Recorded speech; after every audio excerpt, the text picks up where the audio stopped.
Okay, so what I'm saying is we can download your the JDK file, the compressed file inside VM. You can log into the VM, you can open, or if you're opening it, if you're downloading in local, like your Windows machine, like I downloaded into my download folder. If you want to copy this into your virtual machine, we need to use uh, the utility called WinSCP. Okay, this is the tool or utility. Using that, you can transfer file from Windows machine to Linux machine. Okay, so here you can create a new entry. So I'll just say username is data making at the rate 192.168.27.6, I guess.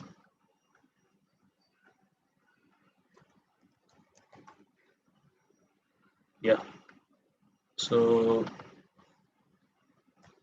next, and enter your password and save this session for future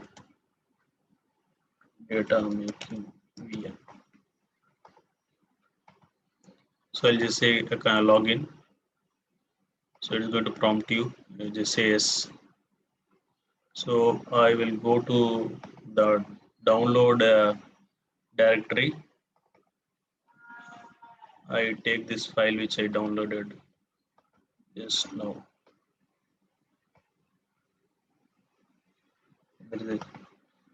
Okay, so here what I'll do is I'm just um maintaining one directory to place all my software so that all my the path which I used in this command easy for me to just explain you as well as do very quickly. So I'll just create a in a home directory. This is my home directory of my Linux machine. I have a user called data making. Inside that I'll create a file called directory called softwares. Okay, I will place all the softwares here. So I'll just copy this into this. You can drag and drop. So it is going to copy. Once that is done, so I'm going to extract this file. Okay, to extract that file, you can use a tar utility. Just go to softwares. So yes, you see there's a file called JDK the version 8u27.tar.gz. I'll just extract this. So basically, your Java installation, in, the Java installation is comes with the compressed file. You just extract it and make use of it. So this will be your Java installation location. So if you want to say example, if you want to check your Java version, Java-version. So for now it says it's not available installed. So means it will refer the variable environment variable called Java home. If you say echo of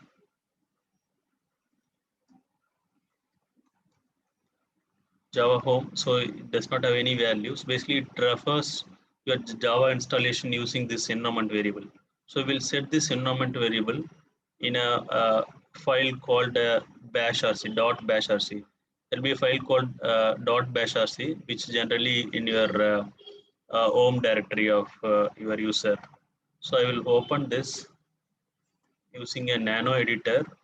So you can use, if you are familiar with the VA editor, you can use, or in Ubuntu nano editor, it's very simple. So I just using this.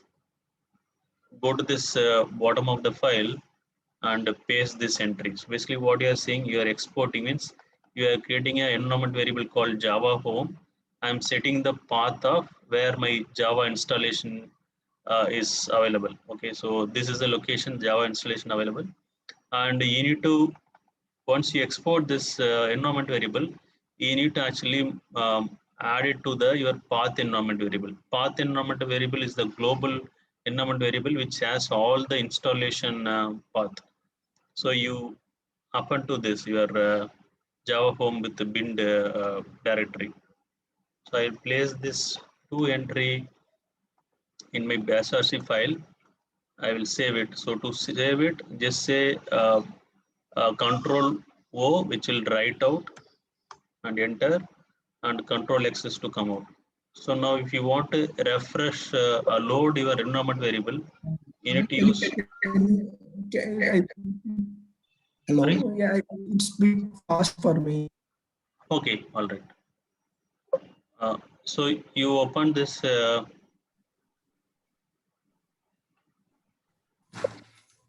nano tilde. You can just specify /home the username minus data making and /.bash/rc. Okay, if you enter, the file will be opened. So I am pasting this. Okay, so if the session close, use the same link and rejoin. So basically, the default 40 minutes is just going up. Okay, so can you see my screen?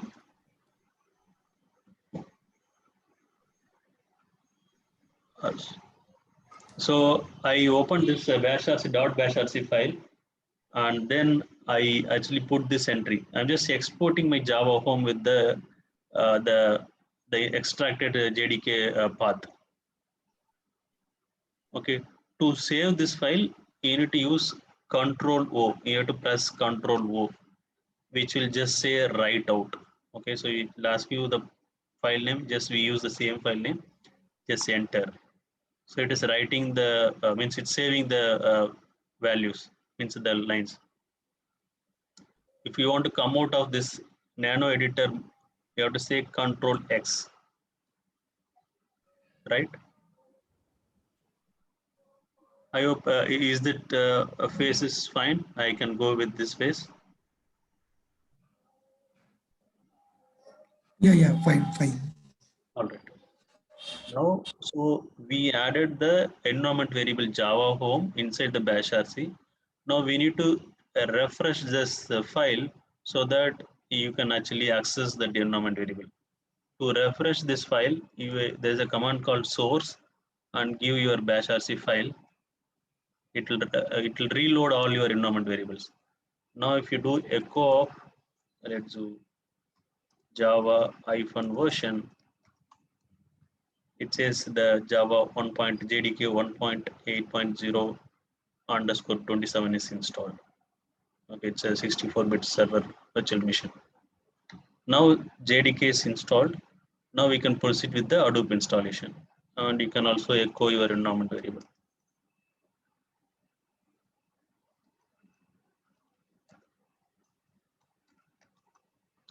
So this value is set. Now we'll go back to the next step. So once you verify your Java version, the next step is okay. Before we download our Hadoop binary from the Apache Hadoop Apache org website, we have to install OpenSSH server and OpenSSH client. Mostly OpenSSH client will be available, and you need to install OpenSSH server. After that, only you can able to connect your VM from local machine. So I done this steps yesterday itself. You can actually run this step if you are not done. You can you can type sudo apt-get. So apt-get is a package manager in Ubuntu. If you want to install like packages like OpenSSH server, OpenSSH client, and say install and give the package name. So once you install this, it will prompt you to allow certain space to be used for installing this package. You say yes and continue that. Once you install OpenSSH server and client, now the next step is to generate the keys, the private keys, so that so in general distributed systems, there is always interaction between different Java process within a node as well also across the nodes. Okay, so you see we talked about different process in our Hadoop, right? So let me directly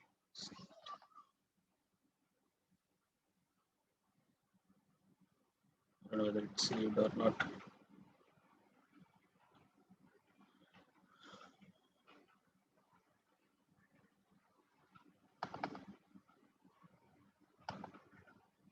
All right, fine. So um, you see here, so this is the one we are doing, right? Basically, this is name node is the one Java process, and data node is Java process, and similarly resource manager, node manager, all different Java process which does certain activities, right? So if they will be communicating each other, right?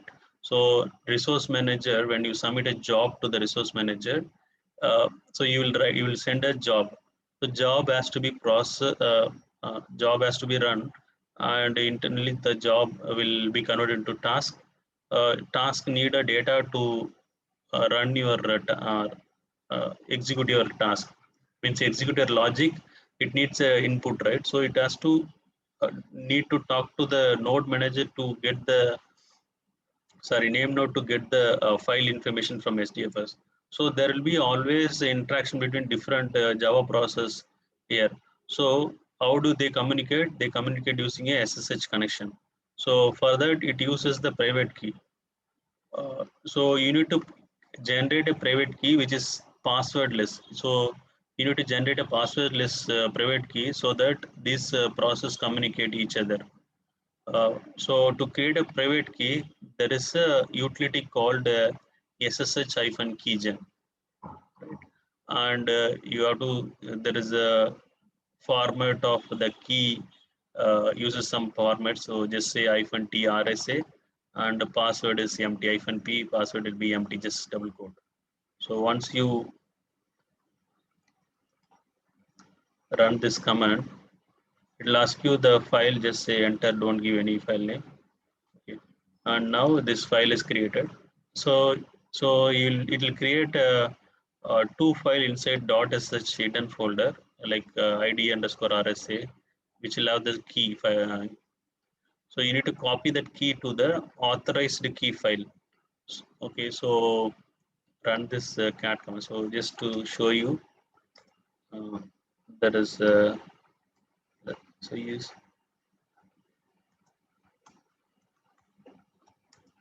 and then software folder.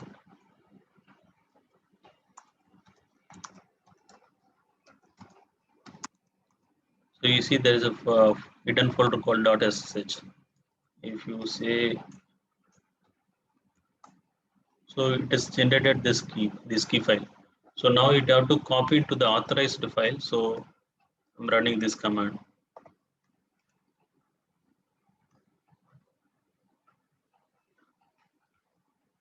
I'm sorry, not this. It should be, the file name should be authorized key.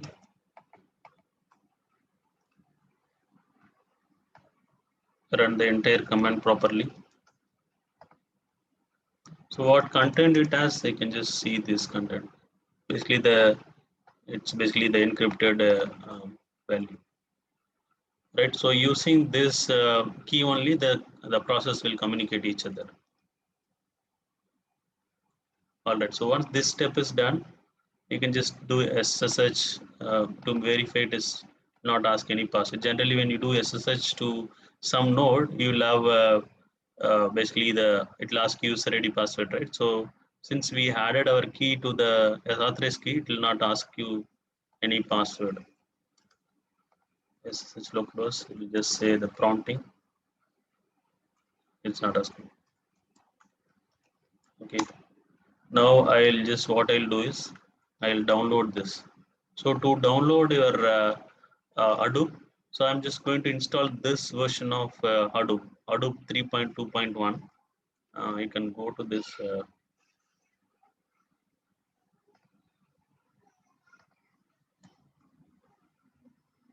This is the Hadoop Apache org website, which has different versions of Hadoop. So I tried, I set up this version 3.2.1. I practiced all the things, so I'll just go with this version. You can also try other versions, like uh, so if you want to go with Hadoop 2, you have this version of Hadoop. So basically you need to download this binary file. So respective version, you can download the respective binary file and you can use it. I am going with this version, which is 3.2.1. Okay, so I will download this the compressed file. So there is a command called wget and provide the URL. This will download this compressed file. Okay, so this meeting will close in 1 minute. So probably use the same link and rejoin. I'm just closing this.